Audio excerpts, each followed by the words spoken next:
कल दिल्ली में कल लोग ज़ोहर की नमाज जुमे की नमाज अदा कर रहे थे।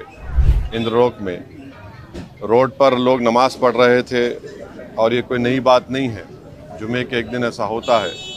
तो एक बदतरीन वीडियो आप और हमने देखा, सारी दुनिया ने देखा कि हालत सजदा में एक मुसलमान है और एक पुलिस के अहदेदार जो पुलिस की वर्दी पहने हुए हैं वो आकर पीछे से लात मारकर एक मुसलमान जो नमाज़ पढ़ रहा है सजदे में उसको लात मारकर दूसरे मुसल्लियों को ढकेलते हैं। तो इससे साफ जाहिर हो रहा है कि किस तरह से मुसलमानों के ख़िलाफ़ एक नफ़रत पैदा कर दी गई है और किस तरीक़े से जो पुलिस का जो अहदेदार है उसके जहन में कितनी नफ़रत है मुसलमानों के ताल्लुक़ से।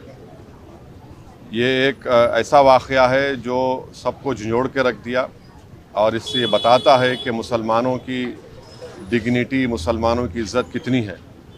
और मैं वज़ीर आज़म से पूछना चाहूँगा, हमारे मुल्क के वज़ीर आज़म से, क्योंकि दिल्ली में जो लॉ एंड ऑर्डर है वो मरकज़ी हुकूमत के पास, सेंट्रल गवर्नमेंट, यूनियन गवर्नमेंट के पास आती है। मैं पूछना चाहूँगा हमारे वज़ीर आज़म से, बीजेपी के लोगों से, कि बताओ वो जो मुसलमान जिसको आप हालत सजदा में नमाज में था, जिसको लात मारा गया है, जिसकी बेइज्जती की गई है, उसका ताल्लुक़ किस परिवार से है? किस परिवार से है वो? किसके ख़ानदान से? बताओ।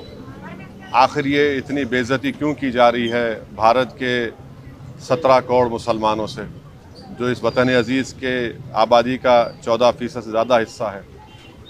तो ये तमाम फ़िरक़ा परस्ती और नफ़रत के मज़ाहिरे सारी दुनिया और हम देख रहे हैं, तकलीफ़ होती है, मगर इंशाअल्लाह ताला ये नफ़रत का, ये जुल्म का इंशाअल्लाह ताला ज़रूर अल्लाह अपने फ़ज़ल से और करम से, मुझे यकीन है कि इंशाअल्लाह ये तमाम चीज़ों का ख़ात्मा होगा और ये तमाम चीज़ें रोकी जाएंगी।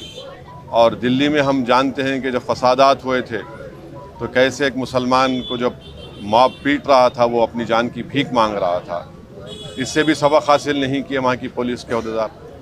कैसे एक वीडियो निकला था कि 3 मुसलमान ज़ख्मी पड़े हुए हैं और उनसे कहा जा रहा था कि पढ़ो, ये पढ़ो, और उसमें एक बच्चा उसकी फौत हो गई। उसके बाद हम कल देखते हैं कि एक जुमे की नमाज में हमारे मुल्क में 90% से ज़्यादा लोग मजहबी लोग हैं और अपनी मजहबी इबादत के लिए, जुलूस के लिए वक्तन फ़ौक्तन रोड पे आ जाते हैं।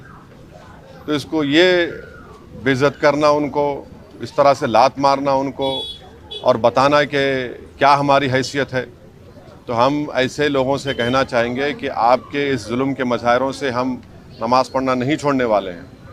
हम अल्लाह के आगे सजदा करते हैं और करते रहेंगे।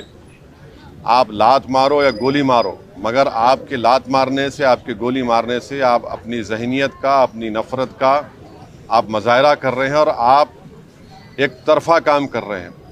और भारत के मुसलमान का परिवार किस परिवार से ताल्लुक़ है बता दें। मैं ये तमाम मेरा सवाल है उन तमाम नाम निहाद सेकुलर पार्टियों से, हमारे मुल्क के वज़ीर आज़म से, कि बताइए जो सजदा कर रहा था जो मुसलमान है उसका किस परिवार से ताल्लुक़ है, बताइए हम।